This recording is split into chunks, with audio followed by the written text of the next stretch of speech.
자, 여러분 가지신 교재로 42페이지 펴시면 되겠습니다. 42, 43 거기 펴놓으시면 되겠습니다. 자, 이제 앞을 보겠습니다. 이제 구약 성경 목록은 거의 다 외우셨죠? 예소리가 크게 나오시는데요. 역시 훌륭하십니다. 오늘 마지막으로 하고 다음에 신약 넘어가면 또 하겠습니다. 자, 창세기, 출애굽기, 레위기, 민수기, 신명기, 그 다음 뭐죠?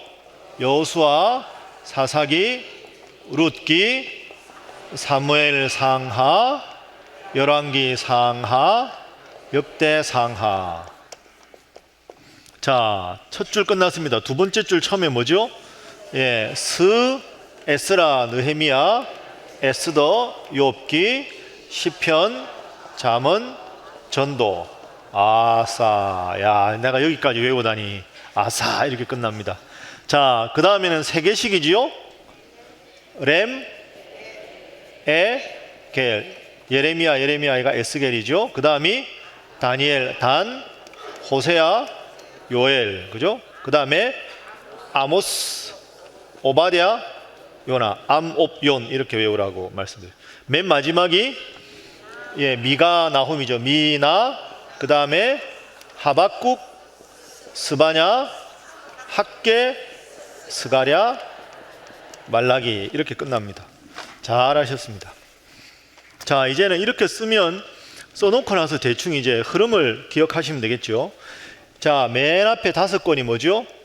율법서입니다. 그죠? 하나님께서 모세에게 주신 하나님의 말씀. 그래서 방향은 하나님께서 주셨다. 이게 5권이 율법서 말씀드렸습니다. 이거 처음에 5개 기억하시고 그 다음에 5개가 요거죠. 욥기, 시편, 잠언, 전도, 아가. 이게 시가서입니다. 그죠? 시, 노래 이런 거니까. 그래서 요 5개를 밑줄을 치시고 여기서 여기 사이에 있는 책들이 뭐죠?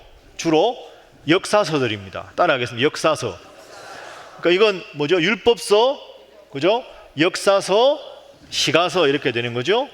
그래서 역사서 배운 걸 기억을 잠깐 해보시면 룻은 이제 한 여인에 관한 이야기니까 여호수아, 사사기, 사무엘 상하, 역대, 열왕기 상하는 하나님을 잘 믿으면 복을 받고 하나님 앞에 잘못하면 심판을 받는다 하는 신명기에 나오는 주제가 반복되기 때문에 여호수아, 사사기, 사무엘 상하, 열왕기 상하는 역사서 중에서도 신명기적 역사서다 이렇게 배웠고요. 역대 상하, 그 다음에 에스라, 느헤미야는 구약 성경 시대에 바벨론의 포로로 잡혔다가 돌아와서 이제 나라를 재건할 때 하나님 앞에 바로 서야 하나님이 복을 받는다. 그럼 역대 하나님 앞에 가장 바로 선 왕이 누구라고요? 다윗. 그래서 다윗 솔로몬 위주로 다윗 솔로몬이 예루살렘 성전을 솔로몬이 지었으니까 다윗 솔로몬 성전 중심으로 역사를 기술한 게 역대 상하, 에스라, 느헤미야다. 그러니까 쉽게 말하면 앞에 여기 사무엘 상하, 열왕기 상하는 남유다하고 북이스라엘을 계속 왔다 갔다 이렇게 쓴 거라면 역대 상하는 남유다 중심, 다윗 솔로몬 중심으로 역사를 다시 한번 기록한 것이 역대 상하. 그 다음에 성벽을 건축하고 성전을 건축한 이야기 에스라, 느헤미야 이렇게 됩니다. 자, 그렇게 하고 오늘은 요 5권 하고 몇 권도 공부하고요. 요 5권 다음에 이사야부터 마지막까지가 뭐라고요? 따라하겠습니다. 예언서. 이거 예언서입니다. 그죠? 예언서. 예언서가 어려운 이유, 헷갈리는 이유는 이것이 순서가 시대순입니까? 아닙니까? 시대순이 아닙니다. 그죠? 그러니까 구약 성경 전체는 장르순입니다. 율법서, 역사서, 시가서, 예언서. 그래 장르별로 나누다 보니까 예언서를 뒤쪽에다가 다 몰아놓은 거죠. 그래서 저기 창세기부터 말라기까지는 연대순이 아닙니다. 이사야부터 예언서를 다 모아놓은 따름이다. 그런데 이사야하고 예레미야하고 에스겔 이 3명의 선지자를 대예언자들이 썼으니까 대예언서, 그 다음 나머지 12권은 뭘까요? 소예언서. 대소에 나누는 기준이 뭐라고요? 분량이다. 위대한 선지자가 대선지자 이게 아니고요. 분량이다. 그래서 예레미야, 이사야, 예레미야가 쓴 슬픈 노래가 예레미야 애가니까 그 다음에 에스겔 대예언서, 그 다음에는 소예언서가 다니엘을 오늘 공부하고 이렇게 해서 12권이 시작된다. 이렇게 여러분이 기억을 하시면 되겠습니다. 이제 이거 다 외우셨죠? 시험 봐도 되겠죠? 진짜로 보는 수가 있습니다. 예. 자, 이건 이제 잘 기억하시고요. 하나만 더 하고 이제 오늘 내용으로 넘어가겠습니다. 지난주에 우리가 공부한 게 뭐였습니까? 예언서 했는데요. 예, 지난주 예언서 했는데 예언서는 아주 복잡하다고 말씀드렸죠. 자, 연대를 잠깐 기억하기, 저만 보시죠. 연대만 생각하겠습니다. 자, 출애굽 시작한 게 몇 년이죠? 기원전 1446년입니다. 보지 마세요. 그냥 여기만 보시죠. 보고 하는 거 누가 못하겠습니까? 자, 출애굽에서 가나안 땅까지 몇 년이죠? 40년 걸리니까 1406년에 가나안 땅에 도착했습니다. 그렇게 하고 처음에 출애굽의 지도자가 누구였죠? 모세. 가나안 땅에 정복하고 분배한 지도자가 누구죠? 여호수아입니다. 여호수아가 1390년에 하나님의 부름을 받습니다. 이렇게 하고 최초의 왕이 누굽니까? 사울이 등극한 게 1050년입니다. 그러니까 이 사이에 340년 기간 동안은 사사시대라 그러죠. 온니엘부터 삼손까지 12명의 사사 이야기가 사사기에 시작됩니다. 자, 그렇게 해서 초대 왕이 사울, 그 다음 누구죠? 다윗, 그 다음이 솔로몬, 그 다음이 르호보암입니다. 르호보암이 왕이 돼서 다스린 게 931년입니다. 그런데 르호보암이 아버지의 나라를 계승을 했지만 분열이 되죠. 그래서 여기서가 다 전체가 이스라엘인데, 그죠? 이스라엘 중에서 르호보암을 계승하는 나라 이름이 뭐라고요? 남유다입니다. 남유다. 그죠? 그런데 여기서 10지파가 나가버리죠. 아, 우리는 르호보암 당신과 함께하지 않겠다 하고는 나가버린 지파가 10지파, 남은 지파는 2지파. 이 나가버린 이 나라의 지도자가 여로보암인데 이 나라 이름이 뭐죠? 따라하겠습니다. 북이스라엘. 그러니까 이제는 1050년에 사울이 왕이 돼서 931년에 나라가 나누어졌습니다. 그죠? 그래서 여기가 120년. 따라하겠습니다. 통일왕국 시대. 그럼 여기부터는 뭘까요? 분열왕국 시대가 되는 거죠. 예. 여기까지는 다 하실 수 있죠. 예. 수준이 있으니까 교회가. 그죠? 자, 여기서부터 조금 헷갈리는데 전혀 헷갈릴 게 없습니다. 자, 북이스라엘, 여기가 남유다입니다.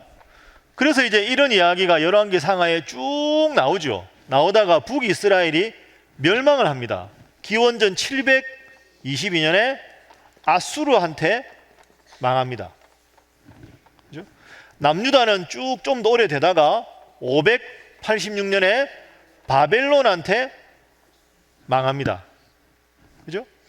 그러니까 아수르가 멸망하니까, 아수르한테 북이스라엘이 멸망하니까 일부는 이리로 오기도 하고 다른 나라 잡혀도 가고 이렇게 되는 거죠. 자, 이렇게 되다가 이 바벨론에 망한 다음에 537년에 바벨론이 바사한테 망하죠.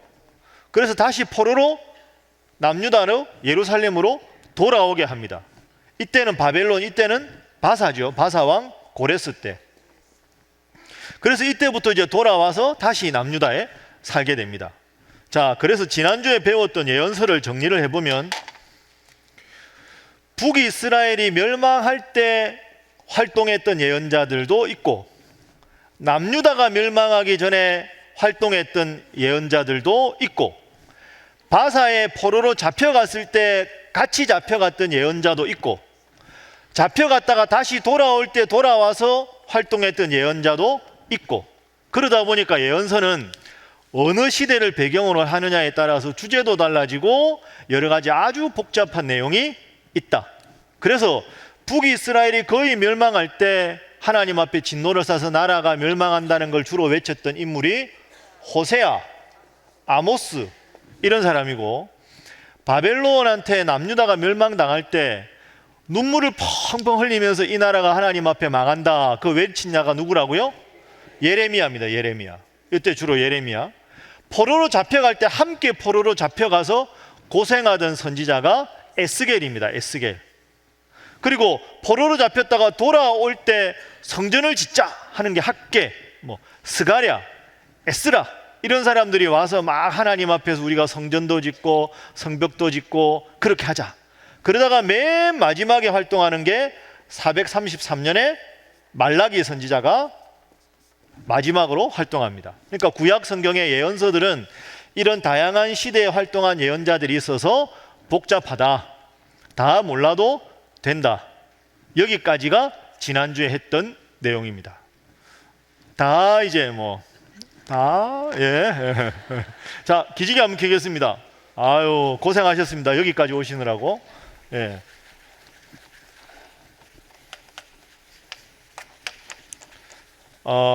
그리고 이제 이거 성경 공부하실 때요, 제가 해보니까 제일 좋은 건 여기 제일 뒤에 연대표가 있습니다.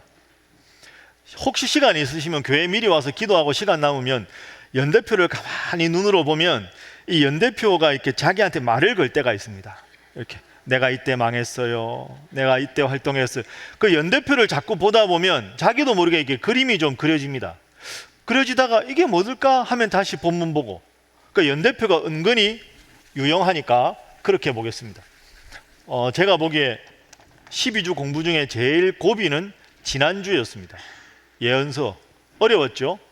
오늘은 성문서라 지난주보다는 어렵지 않습니다. 그러니까 지금부터는 이제 신약은 아무래도 구약보다는 좀 쉬우니까 조금 마음은 편하게 주무시지는 마시고 그렇게 보시면 되겠습니다. 자, 이제 시작하겠습니다. 자, 43페이지 보십시오. 성문서가 무슨 뜻일까요? 성이 무슨 성자일까요? 거룩한 문서다, 이런 책입니다. 성문서, 거룩한 책. 그러니까 우리가 생각하면 율법서는 하나님이 이스라엘 백성에게 주신 말씀이고, 예언서는 이 율법의 말씀에서 어긋났을 때 다시 하나님의 말씀으로 돌아가라 한 게 예언서죠. 그러니까 사실은 율법서하고 예언서 관계는 하나님이 모세에게 주신 게 율법이고, 그게 시대가 바뀌면서 말씀이 약해졌을 때 다시 말씀으로 하나님으로 돌아가라고 한 게 예언서입니다. 그러니까 예언자들의 모든 예언은 사실은 율법을 바탕으로 하기 때문에 말씀드린 대로 방향이 다 하나님이 인간에게 모세를 통해서 주셨고 예언자들을 통해서 주셨고, 근데 성문서는 중요한 게 하나님을 믿는 인간이 하나님 앞에 질문도 하고 고백도 올려드리는 책이 성문서다. 하나님 앞에 올려드렸으니까 거룩한 책들이다 해서 방향이 이 방향이다. 요거 기억하시면 되겠습니다. 자, 43페이지 봅니다. 성문서는 어떤 책인가? 뚜렷한 구조가 없습니다. 시편은 시로 돼 있고, 잠언은 앞뒤는 시인데 중간에는 산문체고, 주제도 다양합니다. 잠언의 주제가 뭘까요, 여러분? 잠언, 지혜. 시편은 하나님을 주로 찬양하는 거. 그러면 전도서는 뭘까요? 헛되다, 헛되다, 헛되다, 헛되다, 이것만 나오거든요. 아가서는 뭘까요? 사랑. 아가서가 무슨 뜻입니까? 아가 베이비가 아닙니다. 아가는 노래 중에 노래, 이런 뜻입니다. 가장 아름다운 노래, 아름다울 아자거든요.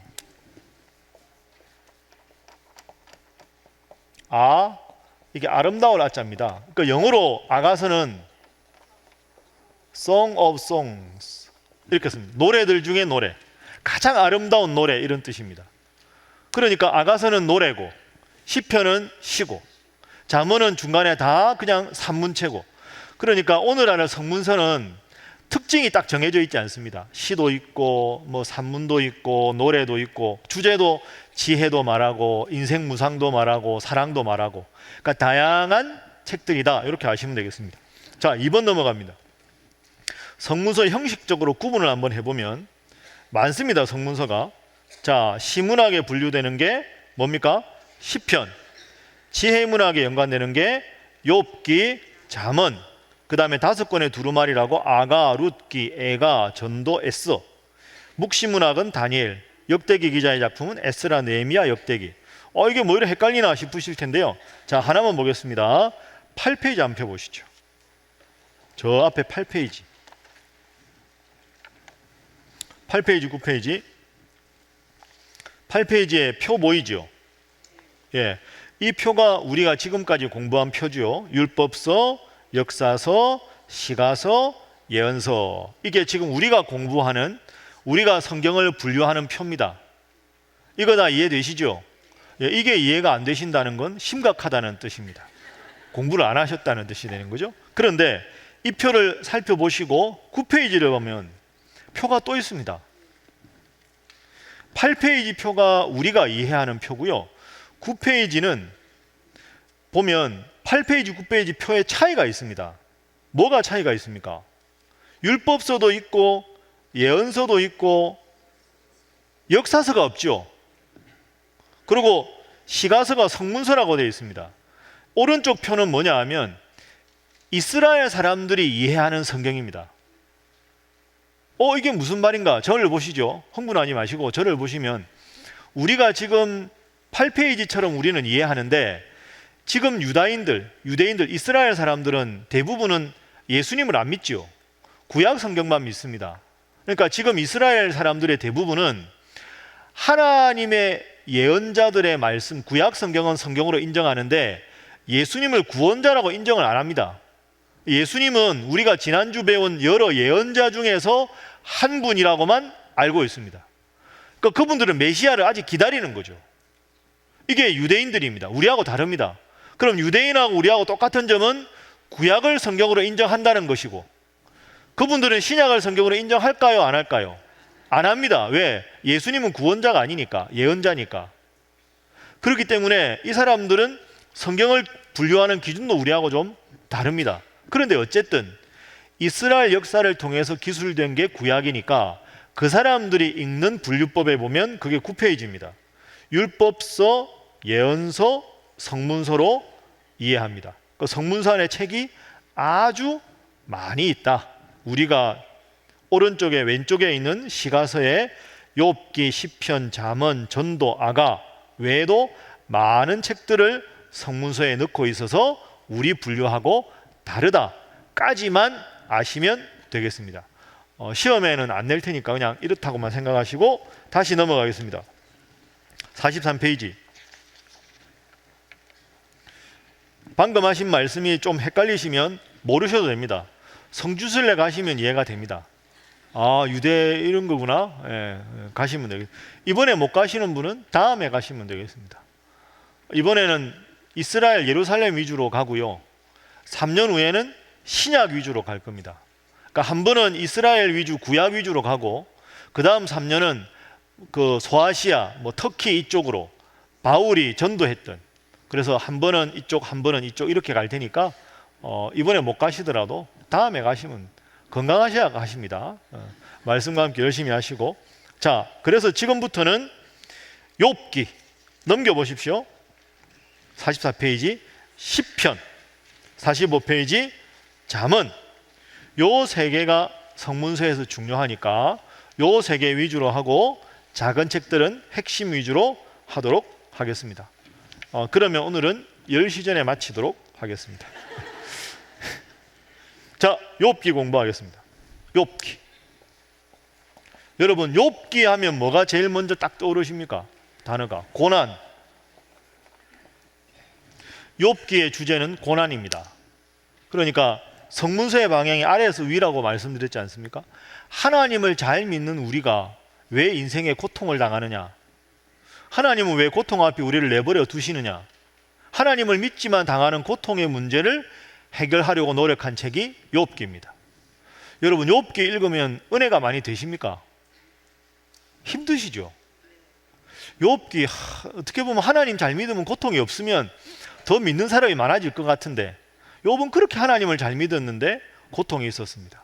그럼 우리도 고통을 당하는데 이걸 어떻게 이해해야 될까? 지금부터 욥기를 잠깐 공부하겠습니다.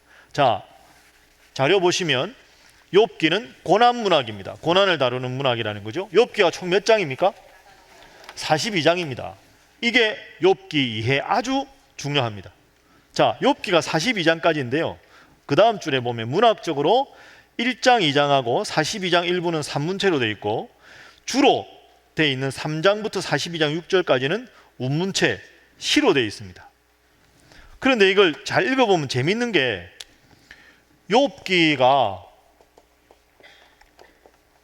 앞에하고 뒤에는 운문으로 되어 있고 중간에는 다 산문으로 되어 있는데요. 이것도 욥 이야기, 이것도 욥 이야기인데 좀 다릅니다, 느낌이. 어떻게 다르냐 하면 이 1장, 2장에 나오는 욥은 아주 신앙이 엄청나게 훌륭한 욥이고요. 3장부터 욥은 위태위태합니다. 자, 지금부터 한번 예를 들어보죠. 자, 1장, 2장에 나오는 욥의 모습을 한번 보겠습니다. 1장 1절 욥기가 어떻게 시작하는지 한번 보시죠. 화면 한번 보시죠. 자, 함께 읽어볼까요? 자, 시작.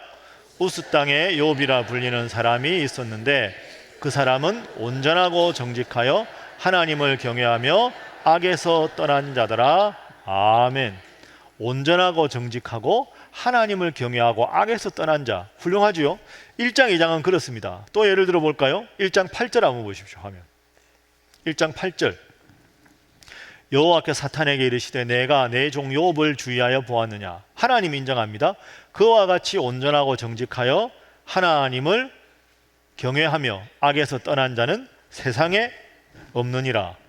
아주 훌륭하다고 지금 묘사를 하고 있습니다. 그 다음에 또 볼까요?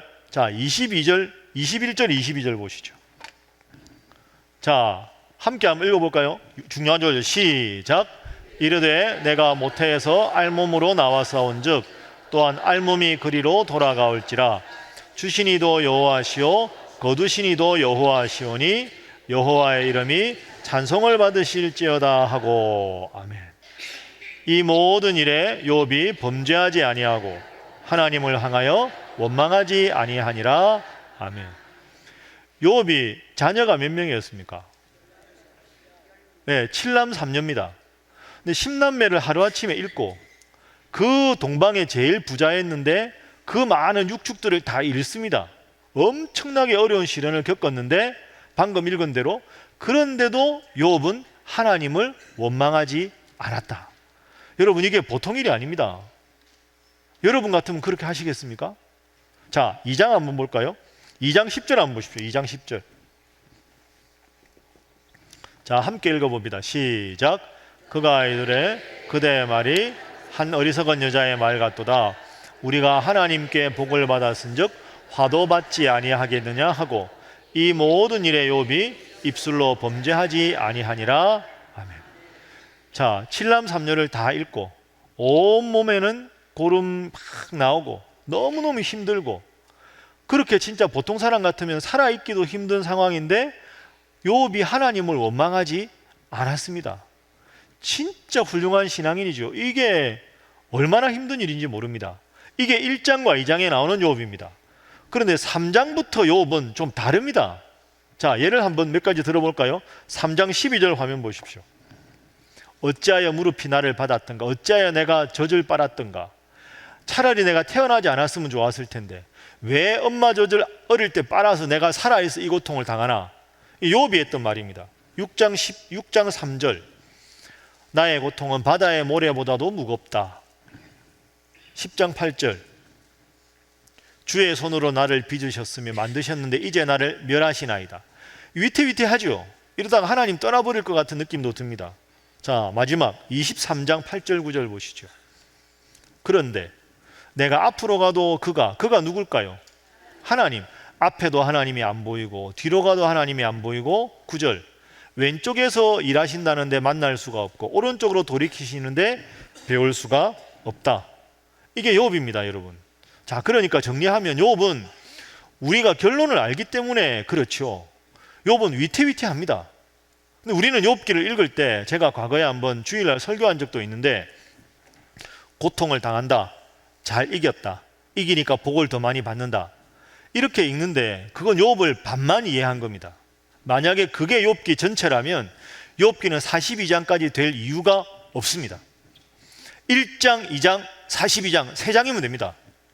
그런데 3장부터 37장까지 엄청나게 욥이 하나님 앞에서 괴로워하고 하소연하고 때로는 하나님을 원망하기도 합니다. 차라리 내가 어릴 적 어머니 젖을 안 빨았으면 내가 죽었으면 좋았을 텐데 왜 내가 살아서 이 고통을 당하나, 이런 일까지 겪습니다. 그러니까 욥은, 욥기의 핵심은 뭐냐 하면 고통을 당했는데 이기면 복 받는다, 이게 아니고요. 모든 인간은 하나님을 아무리 잘 믿어도 고통이 없을 수가 없다는 게 욥기의 주제입니다. 그 제일 좋은 예가 예수님 아닙니까? 예수님은 하나님의 아들인데 십자가에서 달려 죽으셨습니다. 그러니까 고통은 누구나 당하는 거라, 하나님 잘 믿어도 욥이 고통을 당한다는 거죠. 그래서 제가 밑에 썼습니다. 욥기는 아름다운 이야기가 아니라 어떻게 보면 거칠고 지루한 드라마일 수도 있다. 계속 하나님 앞에 원망하고 친구들하고 논쟁하고 그렇게 이야기합니다. 그래서 자, 욥기 주제를 몇 가지로 나누어 보면 욥기의 교훈을 이렇게 한번 생각해 보겠습니다. 욥기가 말하는, 여러분이 앞으로 욥기를 읽을 때 기억해야 될 것은, 첫 번째는 따라하겠습니다. 고통의 보편성. 보편성은 누구나 당한다는 거죠. 누구나 고통이 있다. 이게 욥기가 말하는 첫 번째 고통에 대한 교훈입니다. 고통이 없는 사람은 아무도 없다는 거죠. 두 번째로 중요한 건, 한번 따라해 보시죠. 인과응보. 인과응보가 뭡니까? 원인과 결과가 서로 보응한다.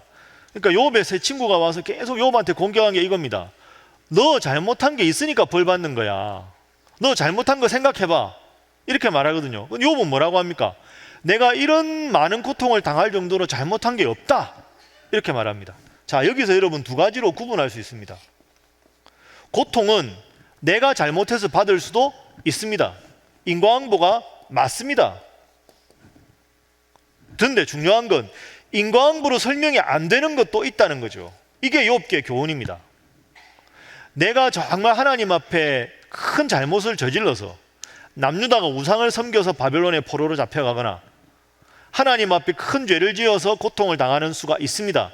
그건 인과응보죠. 이게 맞습니다. 그러나 모든 고통을 이렇게 해석할 수는 없다는 게 욥기의 교훈입니다. 그런데 세 번째로 문제가 뭐냐? 새 친구입니다. 새 친구는 끊임없이 이것만 갖고 이야기합니다. 그 친구가 잘못된 거죠. 친구가 아닙니다. 차라리 없는 게 낫지. 그죠? 얄밉지 않습니까? 다시 생각해봐. 없어. 다시 생각해봐. 돌아가면서 다시 생각해봐. 돌아가면서 그죠? 대만 사람 엘리바스, 수아 사람 빌닷, 나아마 사람 소바. 계속 욥은 고통당해 죽을 지경인데 돌아가면서 이 말을 합니다. 그러니까 이게 뭡니까? 위로가 안 됩니다, 이게. 그러니까 여러분, 고통당한 분이 있으면 값싼 위로 절대로 하시면 안 됩니다. 이게 욥기의 진짜 중요한 교훈입니다. 너무너무 슬퍼하는데 생각해봐. 잘못한 게 많지? 그러니까 벌 받는 거야. 그건 진짜 잔인한 겁니다, 사람이. 너무너무 힘들어서 혼자 간우기도 힘든데 사람 밀어버리는 거 아닙니까? 그렇죠. 값싼 이런 동정이나 값싼 연민 이런 것도 안 되고요. 이런 식으로 고통 앞에서는 논리가 안 통합니다, 여러분. 절대로 하지 마십시오. 그리고 제가 말씀드렸지만 장례식장에 가서 호상이라는 말은 상주한테 하시면 안 됩니다. 뭐 연세 많이 드셔서 편하게 돌아가셨으면 다르게 고생하는 분보다는 참 다행이다라고 생각할 수 있지만 상주는 호상이 없습니다. 아픈 분한테 호상이 어디 있습니까? 호상이. 아유, 그래도 잘 돌아가셨네, 안 아프고. 진짜 그 잔인한 겁니다. 제가 늘 목사님들한테 제가 이야기하는 거 있습니다. 절대로 장례식장 가서는 치아를 드러내고 웃지 마시라고. 아무리 농담을 해도 다 떠나고 나서 웃을 일이 있으면 그때 가서 웃지, 장례식장에서는 항상 조용하게 차분하게 슬픔에 동참하는 게 맞다고. 그러니까 너무 그렇게 웃고 하는 거 별로. 고통은 다른 제3자가 느낄 수 없는 감정입니다. 그분밖에 모르는데 그 고통 앞에서 그러면 안 되겠지요. 자, 여러분도 마찬가지입니다. 호상입니다 이런 말 하지 마십시오. 그냥 꼭 안아주고 이렇게, 그게 낫지. 네 번째, 이게 제일 중요한데요. 욥기가 주장하는 네 번째가 뭐냐? 고통의 가운데서 나의 입장에서 고통을 바라보는 것은 잘못된 거다. 그러니까 내 경험을 가지고 고통의 문제를 해결하려고 하면 해결이 안 됩니다. 하나님, 내가 왜? 이러면 안 되죠, 해결이. 욥기가 말하는 게 뭐냐 하면 이렇게 됩니다. 1장에서 2장은 욥에 당한 고난을 말하고요, 3장에서 37장까지는 욥이 하나님 앞에 하소연하고 친구들하고 대화하는 장면이고요, 38장부터 41장, 42장이 결론이거든요. 여기서 뭐라 하면 하나님이 욥에게 말씀을 합니다. 하나님이, 욥아, 내가 이 땅에 기초를 놓을 때 너 뭐 했냐? 욥아, 내가 바다의 물꼬리를 다 관장할 때 너 뭐 했냐? 그러니까 하나님이 욥한테 대답을 하신 다음에 42장에 욥이 회개합니다. 하나님의 해답이 뭐냐 이겁니다. 너의 짧은 경험을 가지고 내가 어떤 분이다, 너의 짧은 지식을 가지고 너의 고통의 문제를 완벽하게 해결하려고 하지 마라. 네가 고통당해서 힘들고 어려운 만큼 나는 너를 지금도 쳐다보고 지켜보고 있다. 내가 언젠가 너의 고통을 다 회복시켜 줄 테니까 힘들더라도 조금만 참아라. 나는 너를 결코 버린 적이 없다. 고통의 문제는 나의 관점에서 하나님에게 원망하는 게 아니라 하나님의 관점을 가지고 성숙하게 기다려라. 나는 지금도 너를 버리지 않았다. 이게 욥기의 교훈입니다. 예를 들어서 쉽게 한번 예를 들어보죠. 제가 지난번에도 한번 예를 들었는데, 아들이 둘이 있습니다. 아들이 둘이 있는데 큰아들은 씨름 선수고 둘째는 공부를 합니다. 첫째 아들은 씨름만 열심히 하고 둘째 아들은 열심히 공부하는데, 첫째 아들이 더운 여름날 모래판에서 열심히 씨름만 하다가 집에 왔어요. 너무너무 피곤하고 힘들어요. 근데 뜨거운 여름에 얼굴이 시커매지고 막 뚝 들어왔는데, 동생은 탁 보니까 창가에서 아주 고상하게 책을 탁 읽고 에어컨이 쫙 켜져 있고 과일을 탁 먹고 이렇게 욱 하는 마음이 든 거죠. 아, 아버지는 너무하네. 동생만 좋아하네. 아니, 이 더운 여름에 나는 맨날 우통 벗고 시커멓게 얼굴 타면서 씨름만 하는데 동생은 에어컨 시원하게 틀어주고 냉커피도 타다 주고 과일도 먹으면서, 저게 얼마나 호강하는 거냐. 아빠는 동생만 사랑해. 이렇게 생각한 거죠. 근데 이제 동생이 며칠 공부를 이렇게 하다가, 공부가 앉아서 됩니까? 하다가 힘들 때도 있지. 멍하게 있는데 형이 딱 들어와요. 형이 딱 보니까 구릿빛 얼굴에 아주 우락부락한 몸짱 아닙니까? 몸짱. 나는 햇볕도 못 보고 얼굴도 허해가지고 지금 비리비리한데 형은 몸짱에 얼짱이다. 와, 진짜 부럽다 우리 형.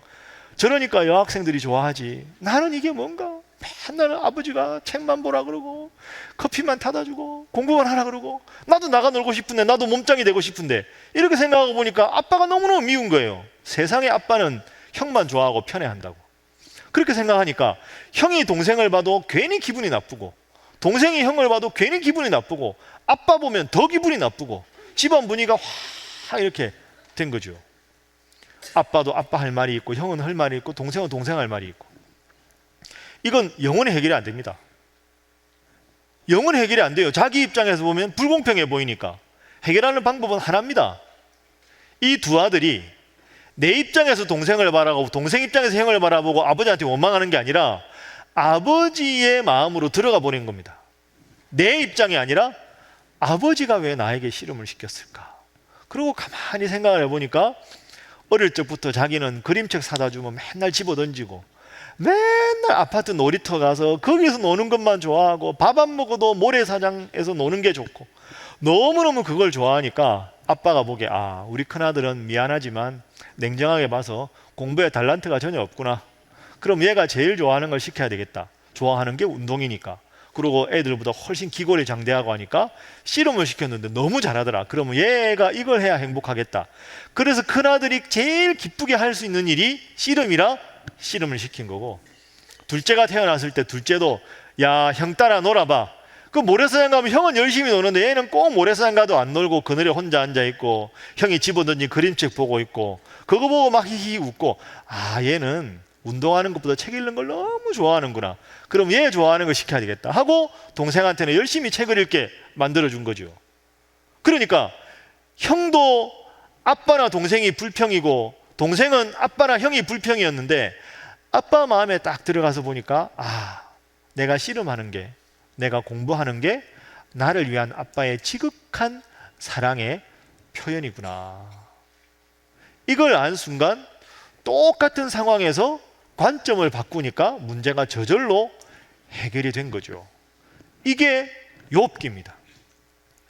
내 입장에서 바라보면 나만 고통당하는 것 같고, 나만 친구들이 미운 짓 하는 것 같고, 나만 힘든 것 같은데, 하나님 입장에서 딱 보니까 하나님이 모든 세상 만물을 움직이면서 한순간도 나에게서 시선을 외면하신 적이 없더라.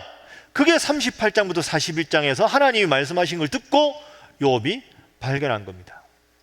그러니까 이 문제가 저절로 해결이 된 거죠. 여러분 꼭 기억하십시오. 하나님 믿는다고 고통이 없어지는 게 아닙니다.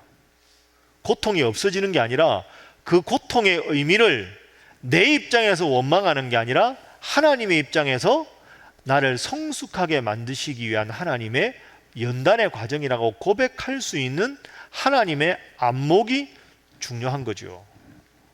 고통이니까 아멘이 잘 안 나오시죠. 자, 요절 한번 보겠습니다. 그리고 욥기 넘어가겠습니다. 42장 5절이 욥기의 요절입니다. 자, 42장 5절, 자, 함께 읽어봅니다. 시작.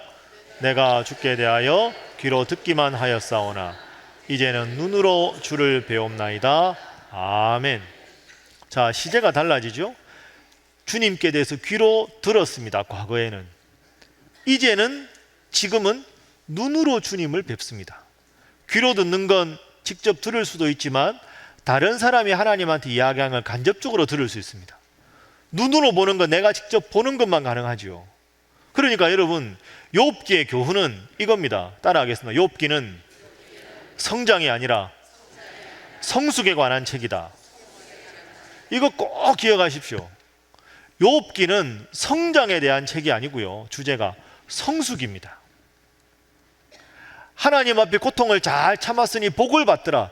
더 많은 복, 성장이 아니고요. 아, 고통을 당하고 나니까 하나님은 고통당하기 전에 1장에서도 욥을 훌륭한 신앙인이라고 칭찬하실 정도로 훌륭했는데, 욥이 고통을 다 겪고 나서 하나님의 대답을 딱 듣고 나서 보니까 전에는 제가 주님께 대해서 귀로 들은 미성숙한 단계였고, 고통 속에 하나님 나와 함께 한다는 걸 느끼고 난 다음에는 제가 더 성숙해졌습니다. 고통당하기 전에도 하나님 보시기에 예뻤던 욥, 지금도 예쁜 욥인데, 욥 입장에서는 과거에 자기는 참 부끄러웠던 신앙이고 고난을 통해서는 더 성숙한 신앙이 되었다는 고백이죠. 그래서 기독교의 감사는 환경이 아니라 안목의 변화에 있다, 의식의 변화에 있다. 제가 여러분에게 많이 강조하는 내용입니다. 이걸 꼭 기억하십시오. 그게 42장 5절입니다. 마지막으로 한 가지 기억할 게 있습니다. 욥기에서. 자, 욥기 뒷부분 한번 보겠습니다. 욥기 42장 10절 한번 보시죠. 42장 10절. 자, 함께 한번 읽어보겠습니다. 시작. 욥이 그의 친구들을 위하여 기도할 때 여호와께서 욥의 곤경을 돌이키시고 여호와께서 욥에게 이전 모든 소유보다 갑절이나 주신지라. 아멘. 자, 화면 한번 보십시오. 욥이 그의 친구들을 위해서 기도했다.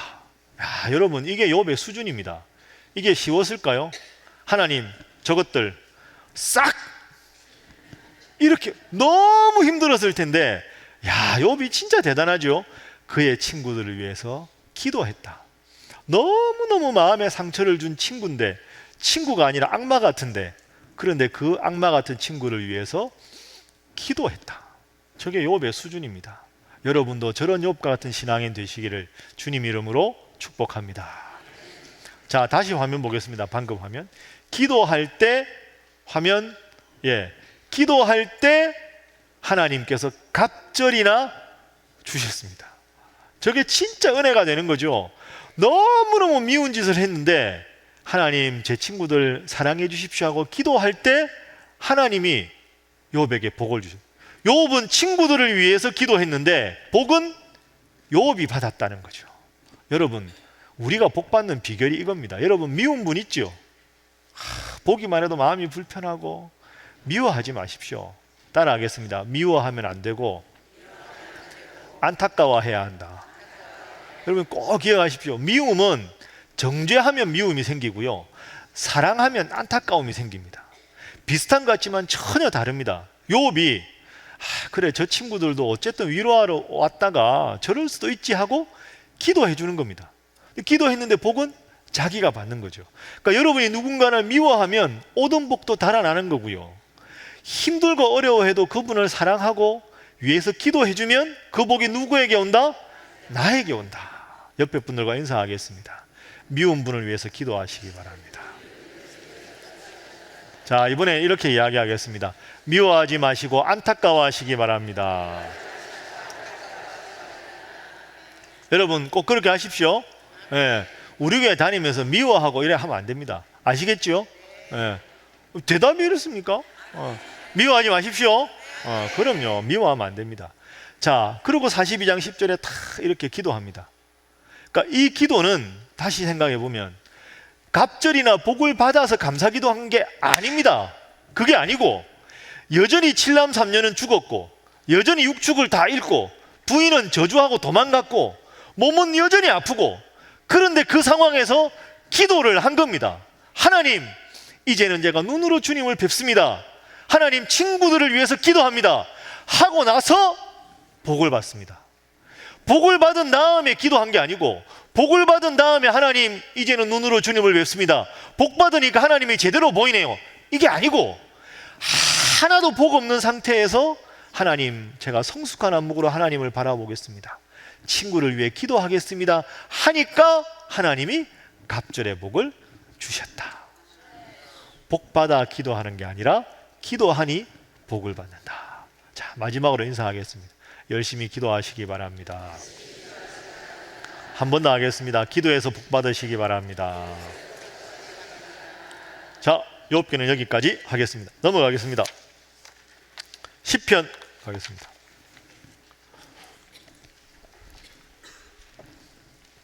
그래도 중간 이상 됐으니까 피곤하시죠? 자, 기지개 한번 켜겠습니다. 과감하게 켜보십시오.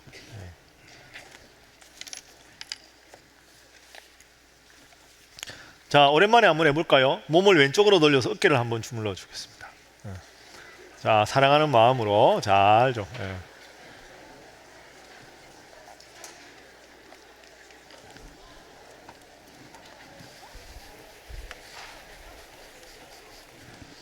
자, 반대로 가겠습니다.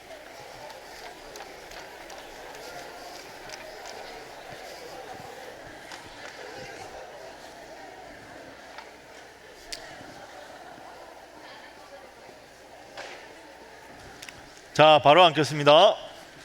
자, 박수 3번 시작. 다시 3번 시작. 아, 군대 같아요.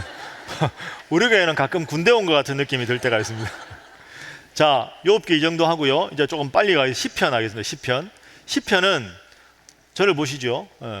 몇 편까지 있습니까? 150편까지 있습니다. 1, 4, 2, 7, 3, 90, 107. 1에서 41, 42에서 72, 13에서 89, 90에서 106, 107에서 150. 이렇게 5권으로 나누어져 있습니다. 150권이, 150개가 5권으로 나누어진 건 율법서가 5권이잖아요. 그래서 시편도 5개로 분절이 되어 있는 겁니다. 그만큼 율법서가 중요하다는 뜻이죠. 자, 시편은 저자가 누굽니까? 다윗입니다. 다윗이 대표 저자라는 뜻이고, 다윗이 모든 시편들을 다 총망라해서 집대성했기 때문에 다윗이 쓴 시편은 사실은 절반이 좀 안 됩니다. 70여 편밖에 안 되지만 대표로 다윗이 썼다, 이렇게 이야기합니다. 자, 밑에 보면 5개의 묶음, 방금 말씀드렸죠. 모세오경과 같은 패턴이다. 밑에 4가지 유형을 봅니다. 시편의 제일 대표적인 게 따라하기 찬양시. 하나님께 찬양하는 노래가 많습니다. 그죠? 여호와 우리 주여, 주의 이름이 온 땅에 어찌 그리 아름다운지요. 온 땅에 여호와께 즐거이 부를지어다. 기쁨으로 여호와를 섬기며 노래하며 그 앞에 나아갈지어다. 여호와가 우리 하나님이신 줄 너희는 알지어다. 그는 우리를 지으신 자요. 쭉 이렇게 하나님을 찬양하는 노래들이 많습니다. 그런데 찬양하는 게 이유가 아주 많습니다. 기쁜 일이 있을 때만 찬양하는 게 아니라 하여튼 모든 것에 감사하는 게 시편의 감사, 찬양시의 특징입니다. 그건 우리에게 범사에 감사하라, 그걸 가르치는 게 찬양시입니다. 여러분, 범사에 감사하시기를 주님 이름으로 축복합니다. 기독교의 감사는 방금 말씀드렸죠. 환경에 있는 게 아니고 의식의 변화에 있다. 늘 감사하다 하는 식으로 의식을 바꾸면 모든 게 감사한 겁니다. 그런데 환경만 자꾸 바라보면 감사가 나오고 불평이 나오는 거죠. 오늘은 좀 빨리 끝내지, 30분에 뭘 저렇게 오래 하나, 이러고 자꾸 저를 쳐다보면 자꾸 인상이 이렇게 커지고 이렇게 우리는 앉아있는데 목사님 얼마나 서서 불편하지, 이런 생각하면 그냥 죄송합니다. 의식의 변화에 있다. 그래서 감사하다고 생각하면 다 감사하고, 똑같은 상황인데 불평거리 찾으려면 참 불평이 많고. 근데 시편의 찬양 감사시는 모든 환경에서 감사를 찾아라, 그게 교훈입니다. 자, 탄원시 봅니다. 탄원시 45페이지 넘어가면, 탄원시는요, 개인적으로나 공동체적으로 너무 힘들고 억울하고 힘든 일이 있을 때 하나님 앞에 막 마음을 이렇게 단식하는, 단식시라고도 하고 탄원시라고도 합니다. 어찌하여 이런 거 많이 나오는 게 주로 단식시입니다. 어찌하여 이런 건, 우리도 어찌하여 이건 마음이 불편한 거 아닙니까? 단식시가 참 많습니다. 예를 한번 들어볼까요? 자, 시편 13편. 근데 단식시에 아주 기가 막힌 내용이 있습니다. 13편 한번 보겠습니다. 시편 13편. 예. 자, 1절부터 보겠습니다. 예. 시편 13편 1절. 예. 자, 이게 단식시거든요. 지금 뭔가 시편 기자가 마음이 불편합니다. 여호와여, 어느 때까지니까 나를 영원히 잊으시나이까? 주의 일부를 나에게서 어느 때까지 숨기시겠나이까? 계속 보겠습니다. 나의 영혼이 번민하고 종일처럼 마음에 근심하고 내 원수가 나를 치며 자랑하는데 왜 내가 이렇게 힘든 일을 계속 당해야 됩니까? 탄식을 합니다. 3절. 여호와 내 하나님이여, 나를 생각해 주십시오. 힘들어 죽겠습니다. 4절. 두렵건대 나의 원수가 이르기를 내가 그를 이겼다 할까 하며 내가 흔들릴 때 나의 대적이 기뻐할까? 제발 나를 좀 고쳐주세요. 왜 이렇게 힘든데 가만히 두세요? 이러면 5절에는 이러다 저 죽겠습니다, 이래야 맞는데 5절 가면 확 분위기가 바뀝니다. 5절 시작. 나는 오직 주의 사랑을 의지하여 싸우니 나의 마음은 주의 구원을 기뻐하리이다. 6절 시작. 내가 여호와를 찬송하리니 이는 주께서 내게 은덕을 베푸심이로다. 아멘. 자, 시편에 나온 단식시는 다 이런 패턴입니다. 어찌하여 힘듭니다, 원수가 이렇게 막 오다가 저러다가 진짜 하나님을 떠나버리겠다 싶을 때 나는 하나님을 찬양하오며, 이렇게 분위기가 확 바뀝니다. 엄청나게 하나님에 대해서 막 불평을 하다가, 자, 5절 다시 한번 보시죠. 5절이 나올 분위기가 아니거든요. 어찌하여 이러다가 나는 오직 주의 사랑을 의지하. 이 사람이 왜 갑자기 일어나? 그죠? 이게 여러분 시편의 기묘한 단식시의 특징입니다. 단식이 바닥을 치면 찬양으로 바뀝니다. 단식이 바닥을 치면 찬양으로 바뀝니다. 이게 시편 단식시의 주제입니다. 그래서 우리는 시편 150편 전체 주제를 찬양, 감사. 근데 사실 보면 감사와 찬양이 별로 없습니다. 단식시가 아주 많아요. 근데 왜 그러냐? 단식이 바닥을 치고 올라와서 찬양이 됩니다. 그러니까 여러분 혹시 앞으로도 고통당하거나 이러면 새벽기도 나와서 기도하실 때 너무 모범생인 것처럼 기도 안 하셔도 됩니다. 힘들어서 도저히 주체가 안 되시면 중3층에 가시면, 여기서 너무 크게 하시면 안 되니까 중3층 가서 어찌하여 이렇게 괜찮습니다, 그게. 그러니까 여러분, 이게 제가 그냥 하는 말이 아니고, 예를 들어서 고통을 당했는데 내가 이 정도 참을 수 있다, 하나님 힘들어도 참겠습니다, 해서 참을 수 있으면 참으시고, 아무리 그렇게 하려도 안 되겠다 이러면 차라리 하나님, 내가 기도하러 왔는데 도저히 기도가 안 돼서 지금부터 뭐 1시간이든 2시간이든 원망 좀 할 테니까 뭐 귀를 막으시든지 알아서 하십시오. 어찌하여 이러고 그냥 다 그냥 쏟아내는 게 좋습니다. 속에서 안 없어지는데 원망이 입술로만 찬양하겠습니다 이럴 필요 없습니다. 하나님이 우리의 머리털 하나까지 다 세시는데 우리 마음을 모르시겠습니까? 그럴 때는 차라리 기도하지 마시고 그냥 펑펑 우시고 탄식을 다 쏟아낼 만큼 쏟아내 보십시오. 그래서 마음속에 있는 모든 탄식이 다 사라지면 더 이상 눈물도 안 나오고 목도 쉬고, 이제 하나님 할 말 있으면 좀 해보십시오. 나 할 말 다 했습니다. 이렇게 바닥을 치면 나도 모르게 하나님이 조금씩 위로를 해주시는 거죠. 여러분, 그게 진짜 영적으로 이게 해소되는 과정입니다. 시편이 우리에게 가르쳐주는 탄식시의 교훈이 그겁니다. 고통을 참을 수 있으면 참되 참을 수 없는 원망이 생기면 어찌하여 하면서 계속 바닥을 쳐라. 그러면 그 바닥까지 쳤을 때 하나님이 다시 찬양이 생기게 해주신다. 이 극적 반전이 일어나는 게 시편의 탄식시입니다. 여러분, 예를 들어서 보면 누가복음 15장에 보면 아버지가 있고 큰아들 작은아들이 있습니다. 작은아들이 아버지 어차피 다음에 나한테 줄 유산 미리 주세요. 그거 가지고 도망을 갑니다. 다 씁니다. 진짜 최선을 다해서 쓰죠. 다 쓰고는 흉년까지 들어가지고 완전히 바닥을 칩니다. 먹을 게 하나도 없어요. 돼지가 먹는 쥐염 열매를 먹는다. 이거 바닥을 쳤다는 거죠. 바닥 치기 전에는 아버지 생각을 안 합니다. 그죠? 이만큼 썼으니까 아버지한테 갈까? 노잣돈만 남기고 그러면 괜찮은데 사람이 안 그럽니다. 집에 돌아갈 차비 빼고 다 쓰면 괜찮잖아요. 차비는 있으니까. 차비도 없습니다. 둘째 아들은 오죽했으면 돼지가 먹는 걸 먹겠습니까? 그거 먹다가 마지막에 내가 이러다가 줄여 죽겠구나. 그게 뭡니까? 바닥을 칩니다.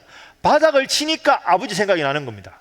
그리고 아버지한테 돌아옵니다. 문제는 아버지가 맞이해 줍니다. 니 다 썼지? 국물도 없다. 안 그럽니다. 동구 밖에 나와서 그냥 아들 언제 올까만 기다리다가 아들 오자마자 안아주고 살진 송아지를 잡고 가락지를 끼우고 옷을 깨끗하게 갈아입히고 죽었던 내 아들 돌아왔다. 이게 하나님 사랑이죠. 그게 바로 시편의 탄식시하고 통하는 겁니다. 바닥을 치고 원망하면 원망해라. 그런데 그 순간에도 하나님께 돌아오면 하나님은 기쁨의 눈물로 바꾸어 주실 것이다. 여러분, 이거 꼭 기억하시고, 이게 욥기하고 시편이 연결되는 지점입니다. 고통 가운데 하나님 앞에 울부짖으며 하나님이 새로운 기쁨을 주신다. 그것 생각하면 늘 하나님 중심으로 살아가시기를 주님 이름으로 축복합니다. 시편 하나만 더 생각을 해보고 이제 넘어가겠습니다. 자, 여러분 하나 질문을 좀 드리겠습니다. 성경에서 제일 신구약 66권 중에서 제일 긴 장이 몇 장입니까? 시편이면 시편 몇 편일까요? 119편. 제일 짧은 거는 117편. 117편은 무려 2절까지 있습니다. 117편. 119편은 176절까지 있습니다. 이거 읽으려면 쉽지 않습니다. 176절. 이게 신구약 성경의 중심이 시편입니다. 분량상. 시편의 제일 중요한 게 119편. 176절이니까 얼마나 깁니까? 근데 이게 상당한 문학적인 특징이 있습니다. 우리가 기역, 니은, 디귿, 리얼 이렇게 시작하는데요. 히브리어 알파벳은 ABCD로 하면 이렇게 시작합니다. 알렙, 이게 A고요. 벳, 그 다음에 김멜, 달렛, 해, 와우 뭐 이렇게 해서 22개입니다. 22개. 히브리어 알파벳이. 그런데 1절부터 8절까지는 이걸로 시작합니다. 첫 글자가. 9절부터 8절은 이걸로 시작하고요. 그래서 히브리어 자음이 22개라 그랬죠. 각각 8개 곱하면 얼마일까요? 176입니다. 그러니까 이거를 히브리어 원문으로 읽어보면 진짜 대단한 문학적인 형식이 숨어 있습니다. 그런데 더 대단한 건 이 176절 전체 중에서 4절을 빼고 무려 174절에 반복되는 단어가 하나 있습니다. 그게 뭐냐? 따라하겠습니다. 말씀으로도 나오고 율례라고도 나오고 법도로 나오는, 그러니까 이게 성경 전체의 주제가 되는 겁니다. 신구약 66권의 중앙에 시편이 있다. 시편의 제일 압도적인 분량을 차지하는 것이 119편이다. 119편의 거의 대부분의 구절에서 말씀이 나온다. 인간의 삶의 중심에는 말씀이 되어야 한다. 하나님의 말씀이 우리를 살게 하는 기준이 된다. 이게 119편 전체의 요절입니다. 핵심이죠. 말씀과 함께를 열심히 해야 되는 건 지극히 당연한 일이다. 자, 옆에 분들과 악수하겠습니다. 말씀과 함께 열심히 하시기 바랍니다. 한 번 더 하겠습니다. 말씀만 하지 마시기 바랍니다. 네. 하나님 중심, 말씀 중심. 자, 그게 시편입니다. 자, 잠언으로 가보겠습니다. 잠언 45페이지 밑에 잠언. 자, 잠언 보겠습니다.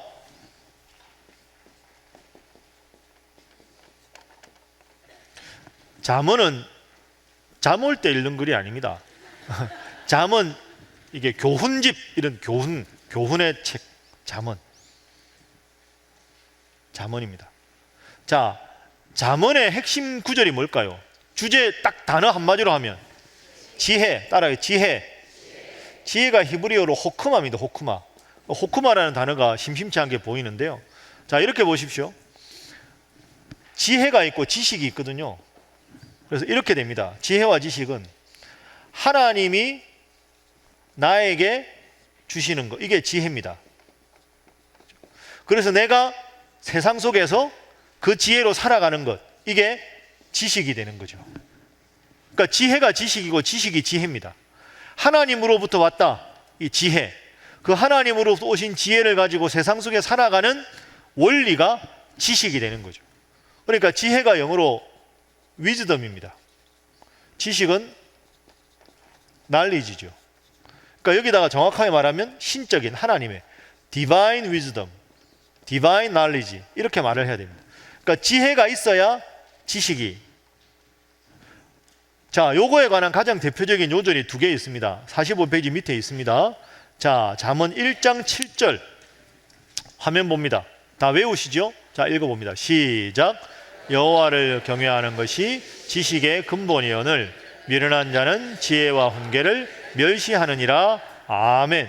이게 지식이라 그랬잖아요. 이 지식이 가능하기 위해서는 하나님으로부터 지혜가 있어야 지식이 된다. 이렇게 되는 거죠. 또 하나 요절 9장 10절. 자, 함께 읽습니다. 시작. 여호와를 경외하는 것이 지혜의 근본이요 거룩하신 자를 아는 것이 명철이니라. 아멘. 이렇게 되는 거죠. 그러니까 지혜가 하나님으로부터 와서 지식이 있다.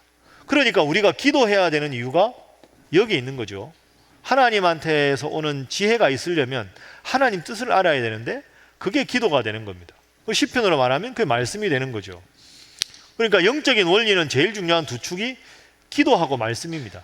말씀을 읽어야 하나님 뜻을 알고, 하나님 뜻을 알았는데 이 상황에서 이 말씀을 적용해야 될까, 저 말씀을 적용해야 될까를 알고 싶을 때 하는 게 기도입니다. 그러니까 말씀 없이 기도만 하면 위험할 수 있고, 기도만 하고 말씀이 없으면 또 위태로워. 이 두 개가 함께 가야 되는 거죠. 기도와 말씀. 이게 잠언의 요절입니다. 자, 넘어가겠습니다. 오, 다 해가네. 다 해갑니다. 네. 잠언 하나 빠졌습니다. 보시죠. 잠언을 읽어보시면 두 부분으로 나눈대요. 1장부터 9장, 10장부터 31장으로 나눌 수 있습니다. 요거는 하나님으로부터 오는 지혜고요. 이 10장부터는 세상을 살아가는 일반적인 지혜가 나옵니다. 친구는 이렇게 사귀라, 공부는 이렇게 해라, 게으르면 안 된다, 수요일 날 졸지 마라, 뭐 이런 거는 주로 이제 여기 나옵니다. 그러니까 이게 뭐냐 하면 10장부터는 세상적인 지혜를 말합니다. 그러니까 이게 순서가 기묘한 겁니다. 하나님으로부터 오는 지혜가 있어야 세상 속에 지혜롭게 살 수 있다. 그래서 여러분 보십시오. 방금 우리가 잠언의 요절이 1장 7절, 9장 10절이라고 그랬잖아요. 요 두 개의 핵심은 여기에 나온다는 거죠. 그러니까 하나님으로부터 오는 지혜가 있어야 세상적인 지혜, 지식도 충분해질 수 있다. 요거 기억하시고 넘어가겠습니다. 자, 46페이지 6번 다섯 두루마리에 담긴 지혜 정신. 마지막으로 이것 보고 마치도록 하겠습니다. 그러면 금방 끝나겠네. 아닙니다. 다섯 두루마리라 그러니 다섯 권이 남은 거죠. 어머, 지금까지 세 권 했는데. 아닙니다. 그렇게 생각하시고 편하게 생각하시면 됩니다. 다섯 두루마리가 뭐냐 하면 1번 룻기, 2번 에스더, 그 다음에 에가, 그 다음에 아가, 전도서. 이 다섯 권은요, 다섯 두루마리에 속한 책입니다. 이거는 그 사람들의 명절에 읽는 책입니다. 명절에. 그러니까 우리가 뭐 광복절, 뭐 3.1절, 개천절 이런 식으로 읽는 식으로, 예를 들어서 룻기는 77절에 명절 되면 룻기를 읽고, 이스라엘 백성들은 아가서 같은 경우는 6월절에 읽고, 그래서 지금부터 할 다섯 권은 명절에 그와 연관된 책을 읽는, 명절에 읽는 다섯 권의 책. 그러니까 명절 특수용이라서 다섯 권을 보통 하나로 묶어서 이야기한다, 이렇게 생각하시면 되겠습니다. 자, 룻기 보겠습니다. 룻기. 룻이 누굽니까? 룻 이랬는데 룻 이렇게 물었는데 아브라함 조카 이러면 안 됩니다. 아브라함 조카는 누굽니까? 롯입니다. 룻하고 전혀 다르거든요. 룻은 여인이죠. 그래서 사사시대에 흉년이 들어서 모압 땅으로 갔는데 나오미가 거기서 얻은 며느리가 룻입니다. 그러니까 룻은 어느 나라 사람입니까? 원래 모압 사람입니다. 그러니까 모압 땅으로 갔는데 이 나오미라는 여인에게는 아들 둘이 있었습니다. 말론과 기럐이 있었는데 말론의 부인이 룻이고 기럐의 부인이 오르바였습니다. 그런데 이 두 아들하고 이 나오미의 남편하고 다 모압에서 돌아가셨어요. 참 나오미가 진짜 불행한 여인이죠. 남편도 잃고 아들 둘이 잃고. 근데 시어머니가 착했어요. 야, 니네들은 아직 젊으니까 여기서 제가 해라. 그랬는데 룻하고 오르바가 눈물 흘리면서 어머니 따라가겠습니다. 그 자꾸 만류하니까 오르바는 남고 룻은 따라옵니다. 그래, 보통 이제 룻기를 가지고 이제 하실 때 시어머니들이 좋아합니다. 봐라, 룻이 얼마나 며느리가 이렇게 착하나, 끝까지 내 복량하고 따라오고 하니까 잘 되지 않냐, 이런 이제 주로 시어머니들이 좋아하는데, 죄송한데 룻이 룻이기 위해서는 시어머니가 먼저 잘해야 됩니다. 얘들아 제가 하고 여기서 지내라, 이렇게 나름대로 다 해주고, 그래도 룻이, 그러니까 일단 시어머니가 잘하고 며느리도 잘하고 고부관계가 좋아져야 되는 거죠. 어느 일방적으로 한쪽 편만 들기는 어렵다. 그 룻이 어쨌든 시어머니 나오미를 모시고 베들레헴으로 돌아옵니다. 그래서 시어머니 복량을 잘하지요. 그래서 룻이 누구랑 결혼합니까? 룻이 보아스랑 결혼합니다. 보아스랑 이름 많죠. 가까운 이비인후과도 있습니다. 네. 자, 룻과 보아스 사이에 태어난 아들이 누구죠? 오벳입니다. 오벳의 아들이 이세, 이세의 아들이 다윗이 됩니다. 그러니까 룻기의 중요한 점은 이방 여인이라도 하나님을 잘 섬겼더니 이 위대한 다윗, 나아가 예수님 가문의 직계 조상이 된다는 거죠. 그러니까 어떻게 보면 우리가 지금까지 구약 성경은 이스라엘과 이방, 하나님과 우상, 이렇게 생각해서 혈통을 아주 강조했는데, 어느 지파냐? 이스라엘 사람이냐, 아말렉 사람이냐, 모압 사람이냐인데, 룻기가 중요한 이유는 혈통이 중요한 게 아니다. 이스라엘 사람이냐 아니냐가 아니라 내가 하나님을 잘 섬기느냐 아니냐가 무엇보다 중요하다.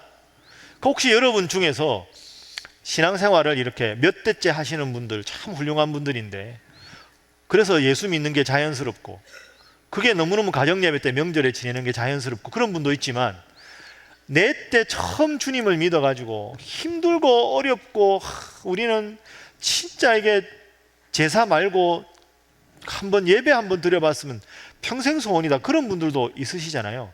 그런 분들한테 정말 힘이 되는 책이 룻기입니다. 혈통이 중요한 게 아니라 중요한 건 내가 하나님 앞에서 바로 서는 게 중요하다. 그래서 룻기에 썼습니다. 주제 보시면 개인의 신앙과 경건이 족보나 혈통보다 중요하다. 여러분 꼭 기억하시고, 여러분 당대부터 하나님을 믿으셔도 잘 믿으셔서 여러분의 자자손손 중에 다윗도 나오고 솔로몬도 나오고, 예수님은 좀 그런데 예수님 조금 조카 비슷한 분도 나오고, 그런 가문이 다 되시기를 주님 이름으로 축복합니다. 그게 룻기입니다. 에스더가 하겠습니다. 에스더는 지난 주일날 설교할 때 했습니다. 기억하시죠? 예. 소리가 영 작으신 것 같은데 잘 설교를 잘 안 드시는 것 같습니다. 예. 에스더는 바사에 잡혀가서 거기서 이제 왕후가 된 이야기, 아하수에로 왕의 부인이 된 이야기입니다. 근데 에스더서의 특징이 뭐냐? 2번 봅니다. 신하 보면 본서에서는 하나님께서 계시지 않는 듯이 보이는 세상 가운데 하나님께서 임재해 계심을 말해준다. 에스더서의 가장 큰 특징이 뭐냐? 하나님이라는 단어가 안 나옵니다. 한 번도. 그런데 에스더는 하나님을 잘 믿은 여인입니다. 이게 에스더서의 기가 막힌 점은 하나님이라는 단어가 한 번도 안 나오지만 하나님을 잘 믿는 모르드게와 에스더를 통해서 하나님의 역사가 드러나는 거죠. 하나님이라는 이름은 안 나오지만 그분들의 삶이 진짜 하나님 사랑하면 이렇게 큰 기적이 일어나는구나, 민족이 구원 얻는구나. 그게 에스더서의 묘한 매력입니다. 그러니까 입술로 전도하는 게 아니라 내가 입술로 하나님을 말하지 않아도 내가 살아가는 모습 자체가 전도가 되고 내가 살아가는 모습 자체가 그리스도의 향기가 되면 민족을 구원하는 위대한 복음 전도자가 될 수 있다. 이게 에스더입니다. 자, 옆에 분들과 인사하겠습니다. 에스더 같은 분 되시기 바랍니다. 한 번 더 하겠습니다. 잘하실 줄 믿습니다.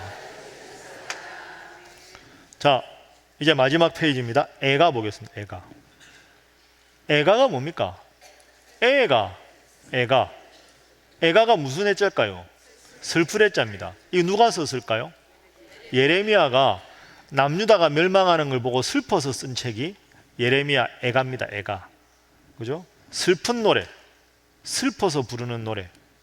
그 예레미야가 애가를 썼기 때문에 별명이 뭐라고요? 눈물의 선지자, 눈물의 예언자입니다. 예루살렘이 멸망해서 슬프고 하나님이 그 백성을 버리셨으니 더 슬프지만 하나님의 긍휼을 믿는 믿음이 있으므로 희망이 있다.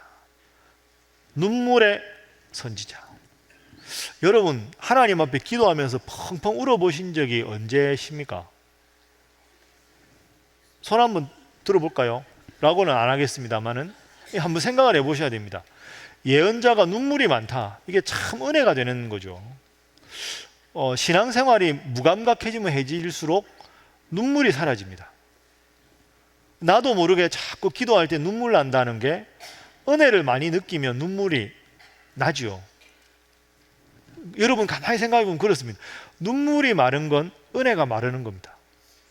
눈물이 자꾸 흐르는 건 은혜를 나도 모르게 많이 느끼는 겁니다. 언제 울어보셨습니까?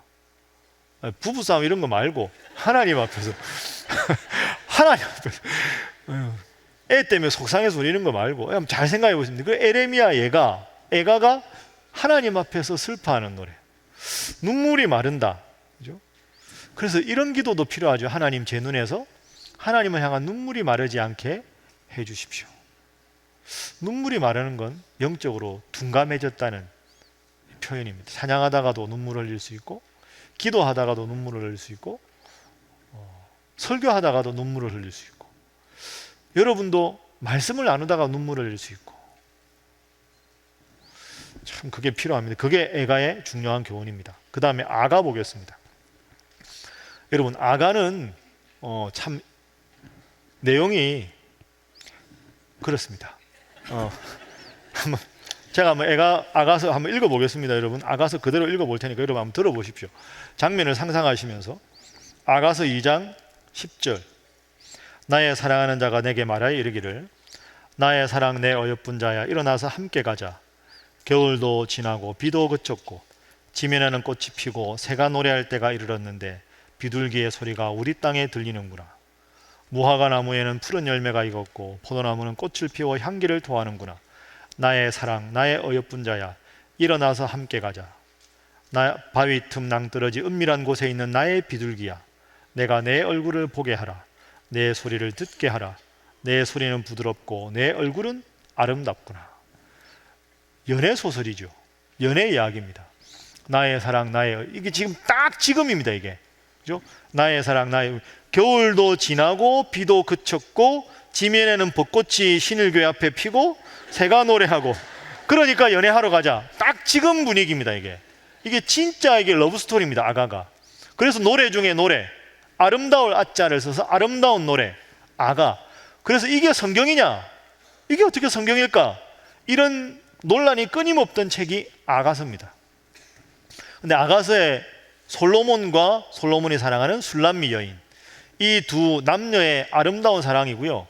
읽어보면 아주 좀 그 적나라한 내용들도 많고 좀 그렇습니다. 근데 이게 뭐냐 하면 하나님과 하나님을 사랑하는 하나님의 백성, 혹은 예수님과 성도 간의 사랑을 고도의 은유로 표현한 겁니다. 그러니까 나의 사랑 나의 어여쁜 자야 일어나 함께 가자. 이건 주님께서 주님을 따르는 우리에게 야 벚꽃놀이 가자, 뭐 이런 분위기로 읽어야 되는 책입니다. 그러니까 이거는 하나님이 나를 얼마나 사랑하시는가를 그리면서 읽어야 은혜가 되는 책, 그래야 노래 중에 노래. 그러면 성경이 아주 낭만적인 책입니다. 그렇죠? 그러니까 막 슬퍼 우는 애가도 있고 기뻐서 막 노래하는 아가도 있고, 성경이 참 멋있는 책이에요. 시도 있고 고통 가운데 좌절하는 탄식도 있고, 탄식하다가 어찌하여 이러다가 또 주님 뭐 이러는 책도 있고, 이게 성경이 아주 드라마틱한, 아가는 사랑을 표현하되 주님과 우리의 사랑을 표현한다. 옆에 분들과 인사 한번 하겠습니다. 주님을 뜨겁게 사랑하시기 바랍니다. 자, 그래서 아가서 맨 밑에 보시면 영적으로는 예수님과 그의 신부된 교회와의 관계를 의미하는 것으로 본다. 자, 그 다음에 전도서 보겠습니다. 여러분, 전도서의 주제가 뭘까요? 자, 질문을 바꿔보겠습니다. 전도서에서 제일 많이 나오는 단어가 뭘까요? 헛되다. 헛되고 헛되고 헛되고 헛되는 모든 것이 헛되도다. 37번 나옵니다. 12장에 다 헛된 겁니다. 그래서 전도서는 옛날부터 이스라엘 백성들은 40살 이전에는 못 읽게 했습니다. 이걸 읽으면 인생이 다 헛되네 이러고 안 살까봐 다 뭐 야 수고하는 거 헛된 거야, 마진 헛된 거야, 돈 벌어봐 오래 가는지 그거 헛된 거야, 다 헛되다 하니까 젊은 사람들이 열심히 일해야 되는데, 그래서 이거 40살 이전에는 읽지 말아라. 그리고 왜 전도서냐? 헛된서 이렇게 안 하고, 전도서는 전도자의 글, 이 전도자가 솔로몬입니다. 그러니까 전도자 솔로몬이 하나님 말씀의 도를 전하는 입장에서 쓴 책, 그래서 전도서. 전도 열심히 하자 이거하고 좀 다른 거죠. 그런데 모든 게 헛되다 그랬는데 헛되지 않은 게 하나 있습니다. 솔로몬이 진짜 이 말을 하고 싶어서 다 헛되다 그런 거죠. 세상에서 가장 지혜로운 솔로몬이 모든 게 헛된데 헛되지 않은 게 하나 있다. 자, 그게 전도서 주제 말씀입니다. 자, 읽어보겠습니다. 전도서 12장 13절 14절 화면 보시죠. 이게 결론입니다. 함께 읽어봅니다. 시작. 일의 결국을 다 들었으니 하나님을 경외하고 그의 명령들을 지킬지어다. 이것이 모든 사람의 본분이니라. 아멘. 시작. 하나님은 모든 행위와 모든 은밀한 일을 선악간에 심판하시리라. 아멘. 인간적인 모든 게 다 헛된데 하나님 경외하고 잘 섬기는 것만 헛되지 않다. 그것 빼곤 다 헛되니까 헛되지 않은 상대적인 것에 목숨 걸고 집착하지 말고 하나님 섬기는 헛되지 않은 일에만 집중합시다.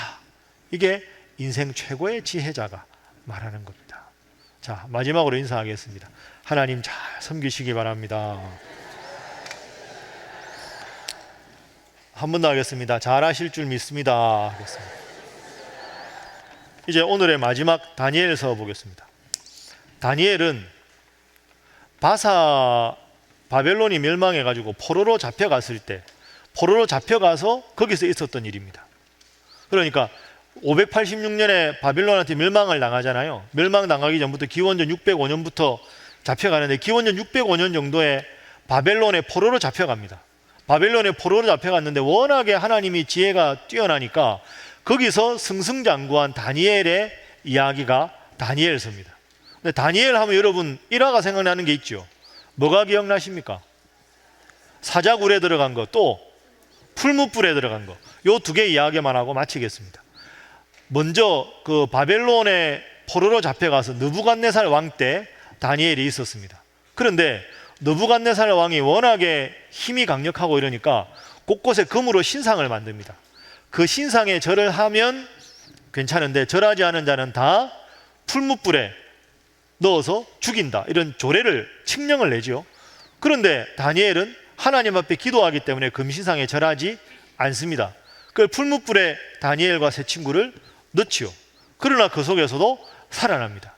그걸 보고 느부갓네살이 깜짝 놀라죠. 자, 그 장면 한번 보겠습니다. 3장 28절 보시죠.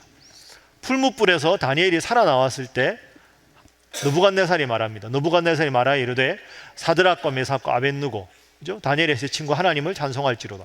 그가 그의 천사를 보내서 자기를 의뢰하고 그들의 몸을 바쳐 왕의 명령을 거역하고 그 하나님 밖에는 다른 신을 섬기지 아니하며 그에게 절하지 아니한 종들을 구원하셨도다. 느부갓네살이 풀무불에 분명히 친구들하고 같이 넣었는데 다시 살아나니까 깜짝 놀라서 하나님을 찬양하는 내용, 이게 중요한 첫 번째고요. 두 번째는 이제 바벨론이 바사로 정권이 바뀌었을 때, 바사왕 고레스 때 있었던 일입니다. 바사왕 고레스 때 어떤 칙령을 내리느냐 하면 30일 동안에 바사왕 고레스만 섬겨라, 다른 어떤 신이나 인간을 섬겨서는 안 된다 하는 칙령을 내요. 그 칙령을 내는 배경이 워낙 다니엘이 지혜로우니까 고레스가 다니엘을 너무 신임하는 거죠. 너무 신임하니까 다른 신하들이 다니엘 약점을 찾다 못 찾으니까 다니엘이 창문을 열고 수도 예루살렘에서 하루에 3번 기도하는 걸 보고 고레스 왕 당신 외에 절하는 사람 다 잘못된 거 아닙니까? 30일간 그러는 사람 다 잡아 넣으세요. 그래, 좋아. 그리고 서명을 했는데 알고 보니까 다니엘이 걸린 거죠. 그래, 다니엘이 잡혀옵니다. 사자굴에 다니엘을, 왕이 자기 명령을 스스로 배반할 수 없으니까 자기 칙령대로 사자굴에 집어넣습니다. 그런데 하나님께서 그 다음날 새벽에 일찍 고레스가 가서 다니엘아 부르니까 하나님이 사자의 입을 막아주셨습니다. 그리고 다니엘이 살아납니다. 그때 고레스가 너무너무 대단하게 여겨서 했던 고백, 마지막으로 보겠습니다. 6장 26절 27절입니다. 내가 이제 조서를 내리노라. 고레스가 말합니다. 내 나라 관할 아래에 있는 사람들은 다 다니엘의 하나님 앞에서 떨며 두려워할지니 그는 살아계시는 하나님이시요 영원히 변하지 않으시리시며 그의 나라는 멸망하지 아니할 것이요 그의 권세는 무궁할 것이라.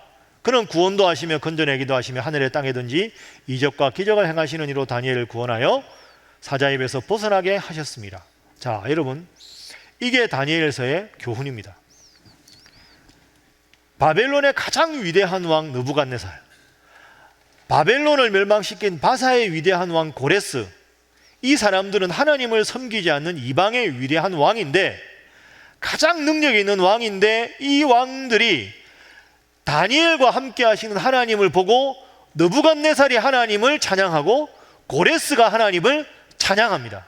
그러니까 다니엘서의 교훈은 그 어떤 강력한 왕도, 그 어떤 위대한 지혜도 하나님이 함께하는 자의 지혜에는 미치지 못한다. 이게 다니엘서의 교훈입니다. 그러니까 사자굴에 던져지는 위험이 있고 풀무불에 들어가는 죽음의 위험이 있어도 하나님 앞에서 지혜로운 자는 하나님이 지키신다. 그 어떤 이방의 지혜도 다니엘의 지혜를 이길 수가 없다. 그래서 다니엘서 전체 마지막 주제가 12장 3절입니다. 이거 함께 읽고 정리하겠습니다. 자, 화면 보시죠. 자, 시작. 지혜 있는 자는 궁창의 빛과 같이 빛날 것이요 많은 사람을 옳은 대로 돌아오게 한 자는 별과 같이 영원토록 빛나리라. 아멘. 자, 마지막으로 옆에 분들과 인사하겠습니다. 지혜 있는 자 되시기 바랍니다. 아우, 인사도 잘하시네요. 자, 마무리하겠습니다. 오늘은 우리가 성문서를 배웠습니다. 욥기, 시편, 잠언, 전도, 아가, 그리고 절기에 읽었던 5권의 책들, 그 다음에 애가, 그 다음에 다니엘, 이렇게 우리가 12권 정도를 공부했습니다. 성문서는 저를 보십시오. 저를 보셔야 됩니다. 마지막인데 인간이 하나님 앞에 우리의 신앙을 올려드리는 특별한 형식의 주제는 없지만 지혜도 말하고 찬양도 말하고 사랑도 말하고 허무함을 말하고 다양한 주제를 말하지만 하나님을 믿는 사람이 인간의 살아가는 데서 여러 가지 만나는 문제를 통해서 하나님께 올려드리는 내용이 성문서입니다. 제가 보기에 성문서 전체를 관통하는 가장 중요한 단어는 제가 보기에는 여러 가지 중에 지혜입니다. 지혜. 잠언에서도 지혜, 전도서에서 모든 게 헛되지만 하나님 믿는 게 지혜로운 것이다. 그 다음에 다니엘서도 하나님 주신 지혜가 모든 지혜를 압도한다. 그 하나님을 찬양하는 것이 시편이고 아가입니다. 그래서 오늘 오랫동안 수고 많이 하셨는데 하나님께로부터 오는 지혜, 그 지혜를 가지고 세상을 지식 있게 분별력 있게 살아가신 여러분 모두가 되시기를 주님 이름으로 축복합니다. 자, 마지막으로 인사하겠습니다. 다음 주에 뵙겠습니다. 수고하셨습니다 하겠습니다. 네. 저보고 박수 치라는 게 수고, 서로 인사하라고 했는데 기도하겠습니다. 하나님 감사합니다. 오늘까지 해서 구약 성경 오랜 기간 동안에 오랜 저자에서 쓰여진 39권을 공부했습니다. 아직까지 채 정리가 되지 않았다 할지라도 남은 기간 동안 잘 정리되게 하시고 무엇보다 하나님을 섬기는 것이 지혜로운 삶, 복받는 삶의 길임을 깨달았으니 하나님도 잘 섬기는 우리 신일의 성도들 되게 하여 주옵소서. 피곤하고 힘든 시간 주님 앞에 수요일이면 나오는 이 열심 식어지지 않게 하시고 남은 모든 기간을 통하여 하나님의 말씀의 그 위대함을 깨달아 맛보고 그 말씀대로 살아가는 기쁨과 은혜가 우리 온 신일의 성도들에게 넘치도록 하나님 함께하여 주옵소서. 감사하며 예수님의 이름으로 기도하옵나이다. 아멘.